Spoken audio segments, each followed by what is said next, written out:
Swastiastu, Namo Buddhaya, salam kebajikan, rahayu, rahayu, rahayu. Kepada yang saya hormati Bapak Ilham selaku Koordinator Hukum Pencegahan Parmas dan Humas, yang saya hormati pemateri pada kesempatan kali ini Bu Royin Fauzia, beliau anggota komisioner dari KPUD Jawa Timur, yang saya hormati Ibu Fauzia, PLT Bawaslu Kota Mojokerto, yang saya hormati sekalian rekan-rekan dari media, baik dari media elektronik, online maupun ada dari radio ya. Radionya ada semua?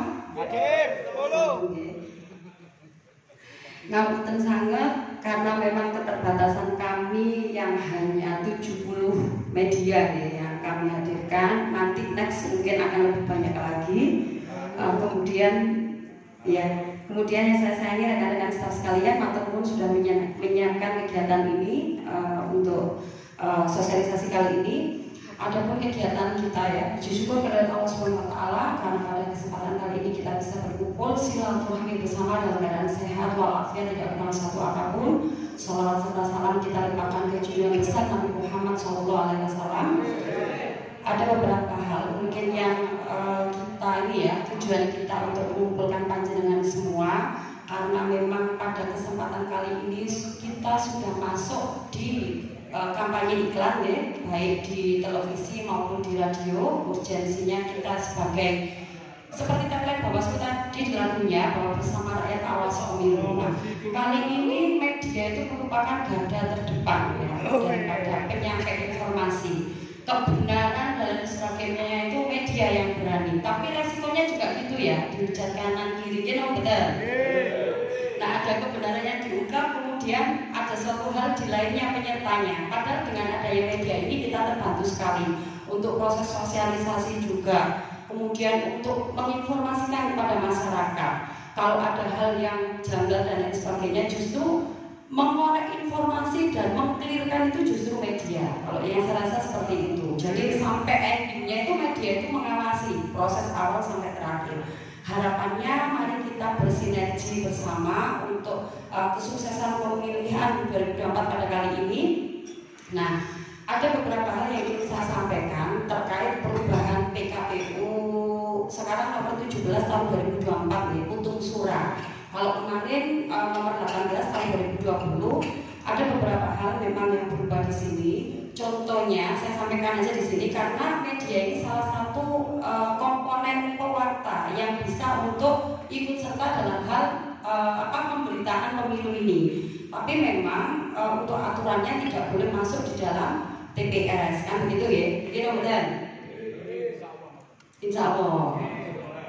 Jadi ada beberapa hal. Kalau di saksi paslon ya, kalau dari kemarin itu boleh di-approve oleh tim kampanye. Kalau sekarang harus pasangan calon. Nah, itu ada beberapa perubahan. Yang kedua, sama sih kalau yang kedua itu mungkin posisi pengawas TPS. Kalau dulu pengawas TPS itu ada di sebelahnya KPPS 1, 2, 3 ya. Kalau sekarang semua PTPS dan saksi paslon itu ada di belakangnya KPPS 1. KPPS 1, 2, 3 itu kan jajaran. Itu saksinya ada di belakangnya.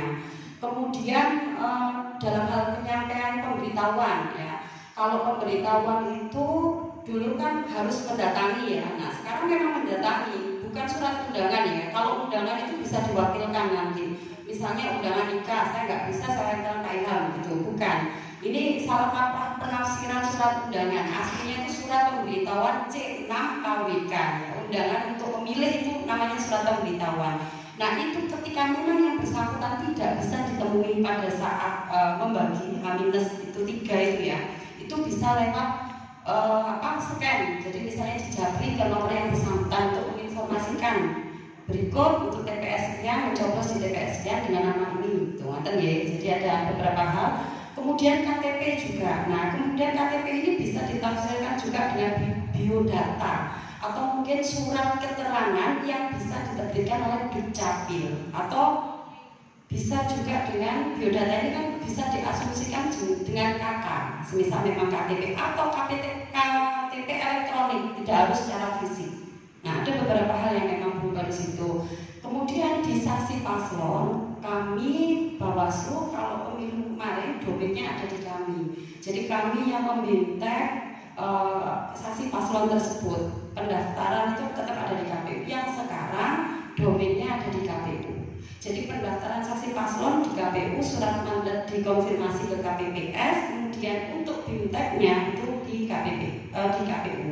Cuman kami tidak tahu pasti memang sudah ada anggaran untuk memberikan proses bintek.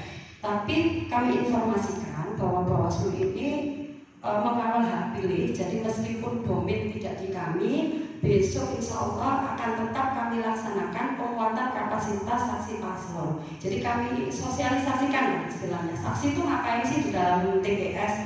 Insya Allah besok 100 orang kami juga sudah menghubungi LO paslon gubernur juga yang sudah konfirmasi itu paslon nomor 3, yang 1, 2 masih dalam proses. Kalau yang paslon di kota semuanya sudah terkonfirm. Jadi besok Bawaslu laksanakan penguatan kapasitas untuk saksi paslon sebelum proses debat ketiga. Jadi kami mengundang sekitar jam 1 siang, sama seperti sekarang. Itu harapan kami nantinya bisa terinformasi kira-kira apa sih potensi pelanggaran yang akan terjadi di TPS. Nah itu kan berangkatnya kan sama-sama mengawasi, cuman memang domainnya berbeda. Kalau kami mengawasi dalam rangka untuk melaksanakan undang-undang, tapi kalau saksi paslon itu mengawasi dalam rangka untuk kepentingan masing-masing. Tapi